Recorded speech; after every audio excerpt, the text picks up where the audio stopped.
Dear Mother, we're getting very close to Willow Creek Hollow. These past few days of travel have been enjoyable. We passed by a few flooded paddy fields and watched families of Axatoli rice farmers, working in perfect synchrony, wade through water, harvesting the grain. They wore wide-brimmed straw hats to shade their delicate pink skin from getting burned in the sun. I truly don't think a cuter species exists. Victor caught a lynx for dinner, which was barbecued by Ainor and complemented with honey bread and snake pie. Last night she cooked us roast beaver with a side of Swiss chard.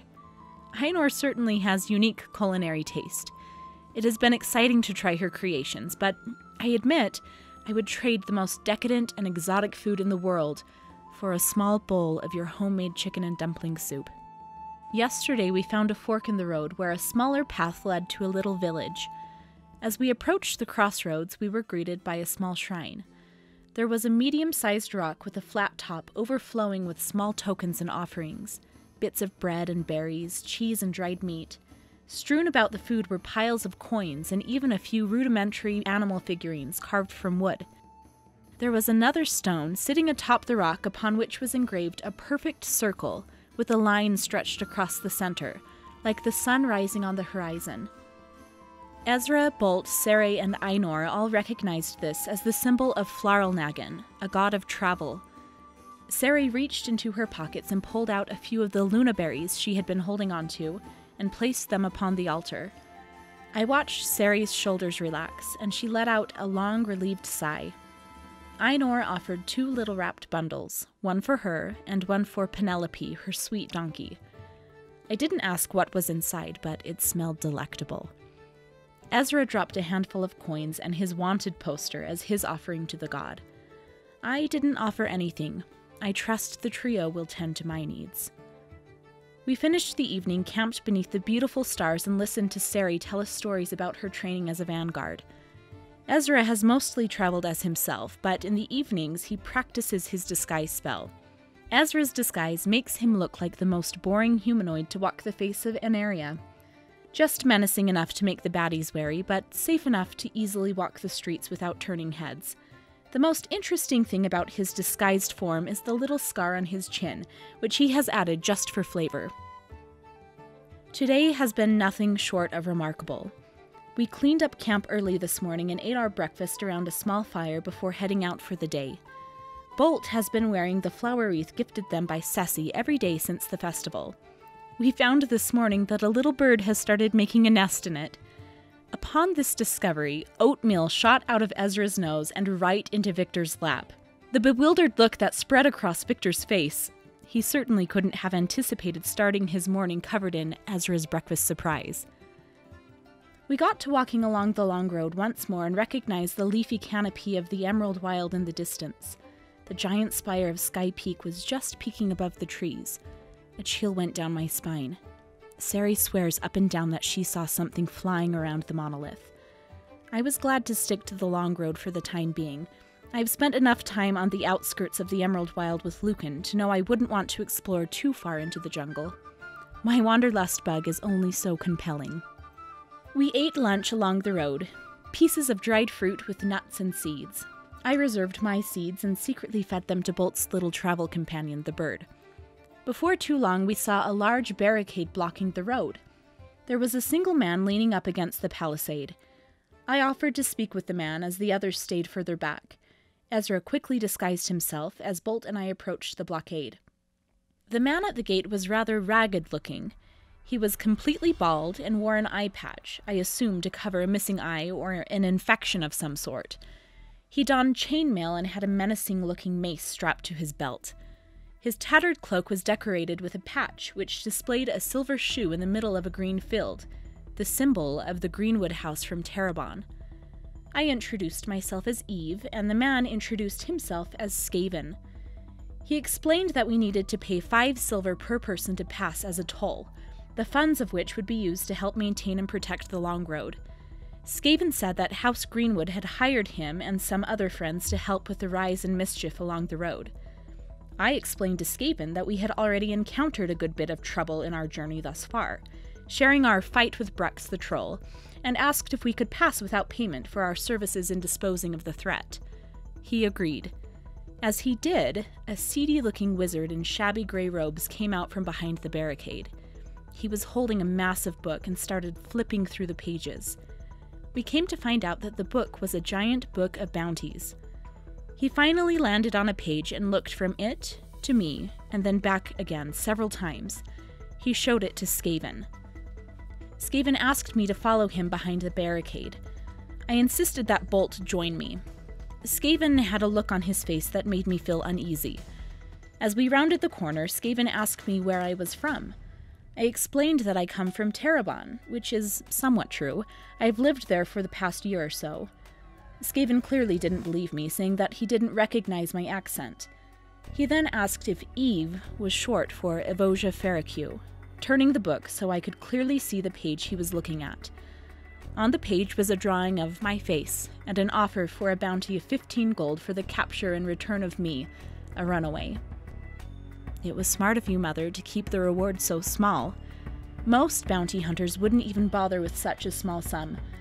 Skaven said that I wasn't worth the trouble and that he could easily be paid off. I looked at Bolt, and they gave me a look and slowly shook their head. We were clearly dealing with unsavory thugs, not the true Greenwood house. I looked Skaven squarely in the eyes and told him I wouldn't pay. He sneered and looked me up and down. He spit in the dirt and smiled, saying he'd have to take me by force. Well, I don't care much for a man who says they can take a woman, and so I dared him to try. At those words, he swung his mace at my head. I managed to dodge out of the way, but he then hit me right in the stomach, knocking the air out of me. He whipped out a dagger and swung at my throat. I stumbled out of the way. As I did so, Skaven shouted, "Hostile!" Like clockwork, all of his comrades quickly stood and took to arms. It was eerie watching them prepare for battle. They moved almost mechanically, as if they had practiced the same exercise over and over again. I unsheathed my longsword and screamed for help as I sliced at Skaven. Bolt hit Skaven with their gauntlets, and then the gate behind us exploded with orange magic, which could only have been Ezra's doing. I looked through the opening and saw him running for cover with one of Skaven's thugs chasing after him, hitting him with a mace.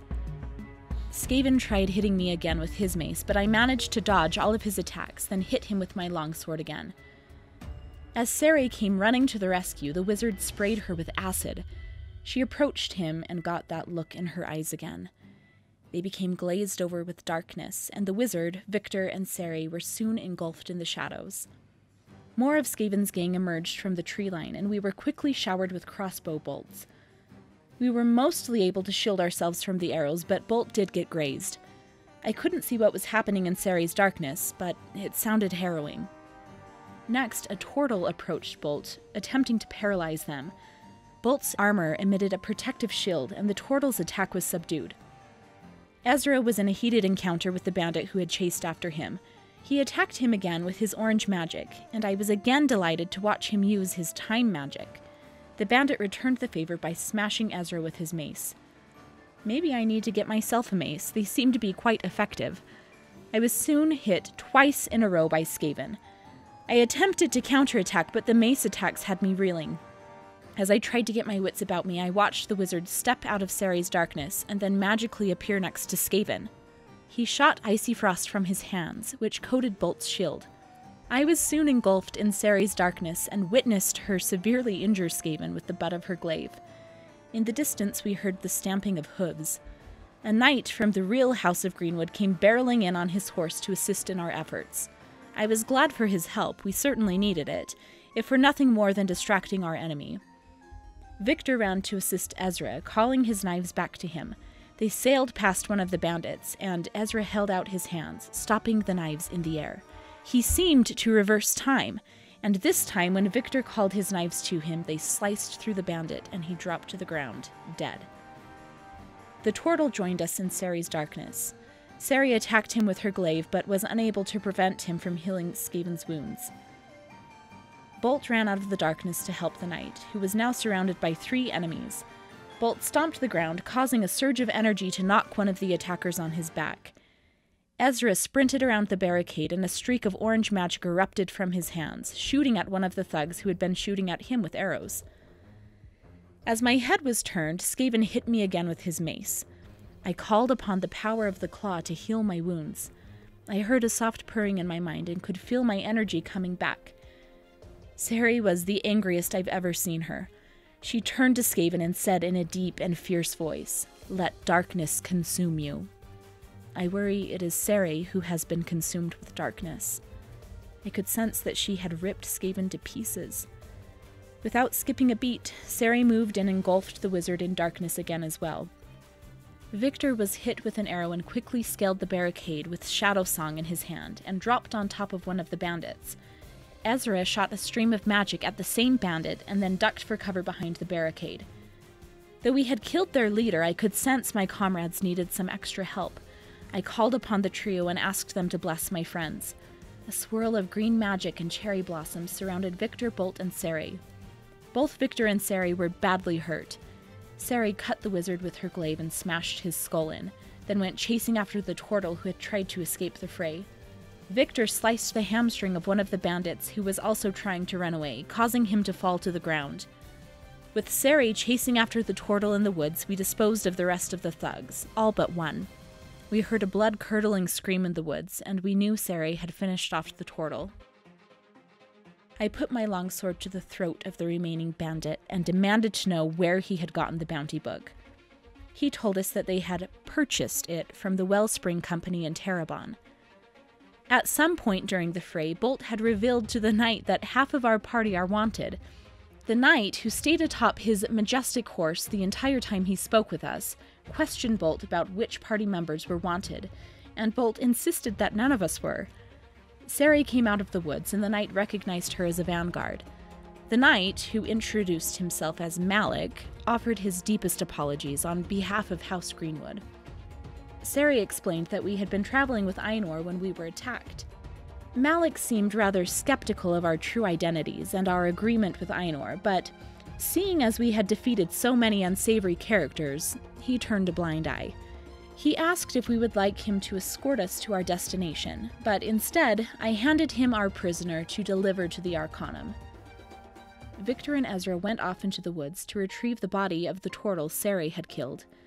The knight went on his way, and Ainur gave us some privacy to discuss a few pressing matters. When Victor and Ezra returned, I apologized to my friends for all of the trouble, and asked Victor to give me the bounty book, which I saw him pocket earlier. I opened the book and turned to the page with my face on it. They were a little surprised to see that I was wanted, and as a runaway at that. I told them everything, Mother.